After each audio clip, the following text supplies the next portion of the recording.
Alright, so I don't know what happened, but it stopped recording for some reason.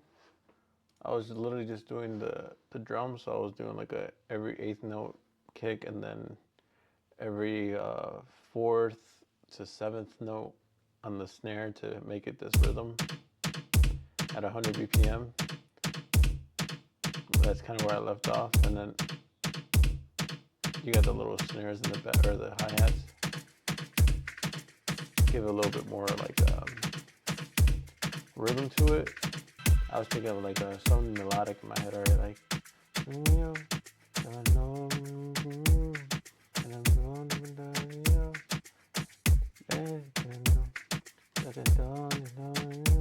I mean, you could record that, like if I have it in my head, I mean, why not record it, right? So I'm gonna just go into, I'm gonna turn on my warm audio compressor, and then I'm turning on my UAD 710 preamp. So now, I don't know if you can hear like my voice within this, but like I can hear it already playing, and I do have the UAD software open. Whoops, I think I might have closed it by accident. But you have to open up the UAD console app within your computer to bypass, and you could get like the best sounding quality through your Apollo Twin or your Universal Audio Apollo interface. So right now I have nothing here. It's just literally me going directly into this. And then what I like about this is that it actually connects straight into my FL or DAW. So if I go directly here, switch yes, and then there we go. I think it's gonna sound a little weird because I have, so you hear that crackling. I had to go through the Thunderbolt here, so I'm gonna switch it over. You're not gonna be able to hear like the FL Studio now because of this. So let me just record like my voice, and then I go back to the other audio settings. But right now, the UA console is going directly here. So mic line into here, and make sure you click on mono. So if I hear like the deal, and I know you got me on, and I know you got me on. Doesn't matter what I say to you, got me in the for me on, got you dope, I know we on. Doesn't matter what I say to you, got me on, money on. Let me pause this, go back to the regular audio.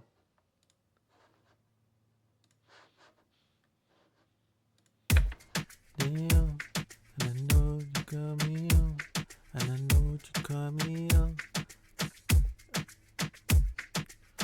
Doesn't matter what I say to you, got me in the for me on. And then usually, I have my own like, just don't know what key I want to put this song in, but I have my own like pre-made preset for this. It's this one. So if I just put that preset on there, I just gotta figure out the key that I want to put it in, and then it sounds pretty decent. Damn, and I know you got me on, and I know what you got me on. Doesn't matter what I say to you, got me in the for me on, but you don't know me on.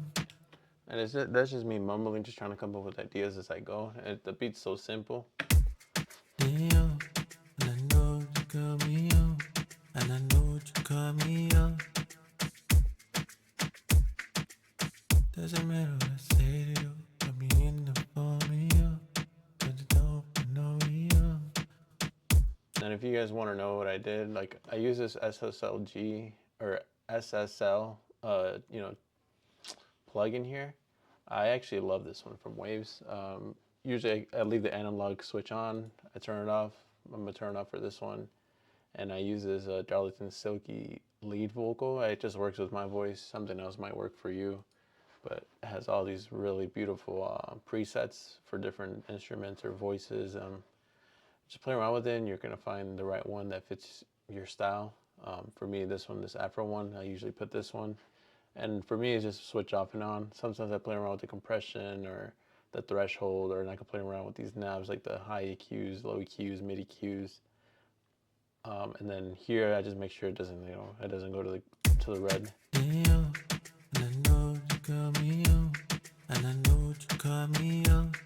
I'm kind of like whispering in this one, or on the whatever. So right now it's like on the green. It's good enough. Like I could hear it. It sounds really good. Like if I were to monitor back and forth before, like actually recording and boosting a little bit of the volume, or not the volume, just like the EQs, making it sound more clear, cut through the mix. It's gonna be fine. But again, I'll do another take where I'm actually saying something. After that, I use the Waves Tune Real-Time Stereo. I just use it as a plugin. I don't know why, but it sounds dope. I like it. That's the way I like it. Right now it's in A minor, so I might just make chords in A minor. Put the transition note 50%, correction 100%. It doesn't sound too like robotic, to me at least.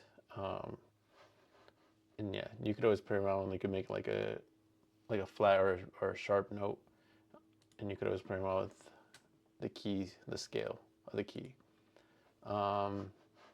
There's so many other knobs here you can want to. So I kind of fit in the tenor or baritone. Never really the alto or soprano unless I want to do like high pitch, but my voice hurts, my throat hurts. So the next thing I do, like on that vocal chain, is I put some reverb on it. Yeah, I know it's, do that later or after. I don't know. To me, it just sounds dope. I just do whatever I like. You guys could say something else, something different. The pitch correction, I don't use this when I turn the mix off of a Nectar. This is my EQ, usually how my voice sits or sounds in the mix. After me tweaking it 100,000 times maybe, just for references and doing other people's mixes, or me doing like a sample for people, like for some reason it always ends up like this, and then I always boost it, or before I'm mixing, or even after I'm mixing, I play around with the low. What is this? The high EQ or low EQ? Whatever, the high EQs. Excuse me. I either tone it down a little bit, or turn it back up, or leave it at where it's at right now. Compression. There's always going to be compression. There's like so many compression things going on. Right now I said it's a negative 15 dB, but that's after I take like my real take. So you can see I'm not getting anywhere close to that threshold there, but that's fine. De-esser. I don't think I have a list, but sometimes when I say the S's, it does pop out a lot. Now that I'm concentrating on saying the S's, I feel like I'm doing it again. Saturation, put some saturation in there, make it nice, tickly to the ears and warm. Not too much though. Gate noise, or the noise gate, whatever, I put it down here so it could cut off and, take out some of that background noise. You could hear my keyboard in the background because it's, honestly, like, it's pretty loud when I'm recording, but usually I don't touch it when I'm recording, but whatever. So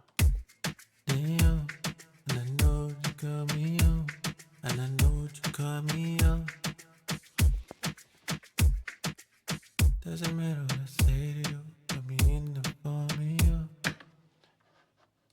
And then harmony, I put a little bit of harmony in here.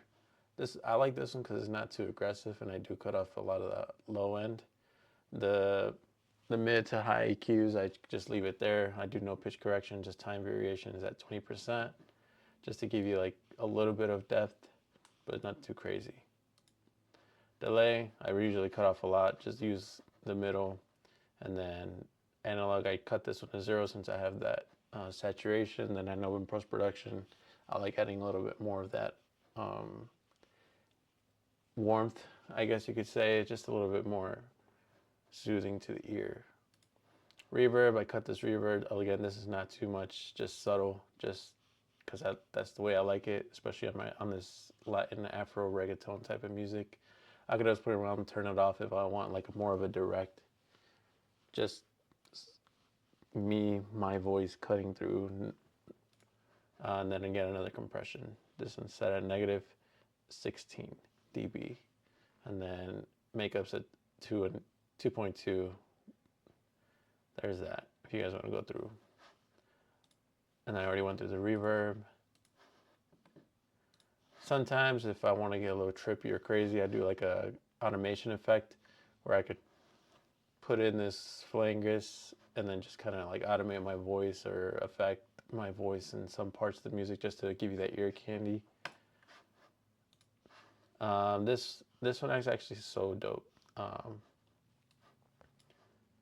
This is like a reverb, and you can like play around with it. It's from UAD. It's a Reverb Pro. Dude, honestly, this one's just cool. I don't even know how to explain it, but like it gives you different options, different shapes, different material that you want to make it sound like your voice is bouncing off of. You gotta play around with this because I just played around with it. I got a pop ballad vocal 1 preset, and I just changed the settings just a little bit. Nothing too crazy. It's almost like as the default, but I just changed it a little bit here and there because I just like the way this one sounds. And then RVox on more compression at the end of the vocal chain there. And then after that, you could add like delay and reverb to make it more full, give it more depth, I guess you could say. But I can even show you. Let me see. And these are my presets, so I'm gonna just show them to you. Usually I like doing the delay, and then I like putting the reverb after as a bus chain. And then what I do, I just connect it both, and then we're gonna listen to how it sounds all together now. So. And I know you got me on, and I know you got me on.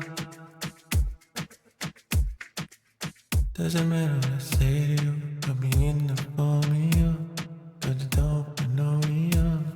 So you can see how adding those 2 buses kind of brings it more to the front, cutting through the mix, and I haven't even mixed or anything like that. But of course you gotta add your instruments, you gotta make it sit nice and tight, or you could do whatever you want, make it left and right. People just do different things. I mean, there's just an art to this to make your own sound. But for me, like if it was up to me, I would probably turn down this reverb here on the delay bus. The delay itself, I use the Fruity Delay 3. I use a cutoff here. Time, I just leave it at 0 because I don't really want it to be jumping around on the modulation, excuse me. But on the delay time, I set it to either 1/16 or you could do 1/14, or you could play with any of them, honestly. Right now, I'm gonna just leave it as I leave it as always. I think that's here, I'll change it for you. So 1/4 is right there. You're gonna hear a lot of ping ponging back and forth.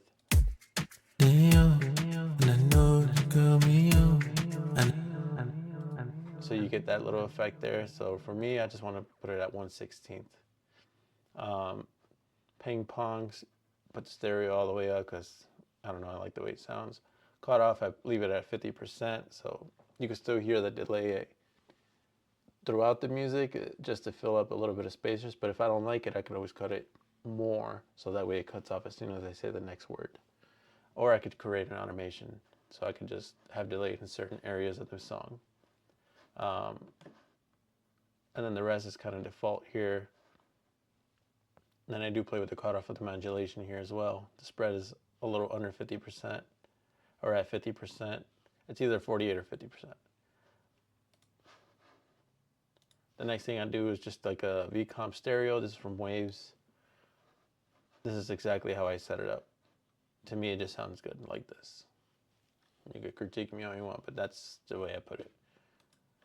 Or teach me other ways to make it sound dope. I'm always open for that. Reverb on this one set all the way up. I do like a low or a pretty narrow circle. Cut up the low end and the high ends. Leave the wet there. Decay is just set at default. And then I also put a V-comp here so that way you could clean up a little bit of that mess at the end. I know you got me up. Doesn't matter what I say to you, put me in the formula, but you don't know me up. Doesn't matter what I say to you, got me up, then you you could always do this too, like play around with this. So right now, I usually put it like at 4.5 or 5, or -5 to -4. The reverb I put like at always at 3 or 2.5. I'm gonna do it 3 because I could always change it later. And I know you got me on, and I know you got me on. Doesn't matter what I say to you, put me in the formula, but you don't know me on. So that's kind of how I do the vocal, but that's pretty much what I do, man. But it's pretty the vocal process recording thing, kind of like how I do every single time. And just remember, you have to have this UAD console open, and you know, you guys, some of the commenters there, I don't know if the guy's still watching or whatever, but he's right, man. If I have any plugins activated here, it does turn on the preamps on the UAD Apollo Twin, like on audio interface, and then to totally bypass it, you cannot have any of these turned on. You have to shut them off. You can't have them activated, and then you run them through a 1/4-inch cable to the 710 to the compressor to the audio interface here, or to the DAW. But you have to make sure, like I can't record with using the audio, can't record using FL Studio ACO. You have to click on that specific, for me, Universal Audio Thunderbolt, or if you were using like Focusrite, you have to use Focusrite Thunderbolt ACO. And then I also have the Volt, or had the Volt, but you have to click on those specific ones. And yes, I did research. I reached out to somebody at UAD and Warm Audio and FL Studio. I even contacted people from Sweetwater, like the engineers and stuff like that. And they're like, yeah, you need 1/4-inch cables to bypass, blah, blah, blah. So yeah, I have videos on those. But yeah, that's pretty much it on the whole vocal recording process. And then I was gonna make a beat. So if you do want me to make beats, I know a lot of people are just questions about recording vocals and bypassing using outboard or analog gear, which I suggest if you have the money for it and you're okay with it, like go buy something. Like it's so cool. I don't know, it's beautiful actually. And it doesn't have to be the same setup as me. Like go buy something else, or if you like the way this sounds and you think it's gonna be best for you, and my voice is similar to yours for some reason or style, then yeah, man, I if I didn't like it, I would have sold them by now. I would have sold it. Another one that I do recommend is like those Rupert Neve 1078s, those compressors and preamps. They're awesome, dude. But I have no regrets on these, honestly. I do want to get like a new desk where I could put this gear down there on the sides for a cleaner setup and then cleaner, you know, flow. Even though I don't really have an issue with this, but it's just me wanting this. So I think I might have to do that jump if I just want to keep on doing it and feel comfortable. Because I'm not gonna lie to you, like I don't know why I'm speaking to the mic. I'm talking here, but I think it's actually better for me to come into a room where I'm inspired and I look at these things and I want to sit down and look at the things and play around with that kind of stuff, because I think it's just so cool. So yeah, that's pretty much what I do in the vocal recording process. So yeah, adios.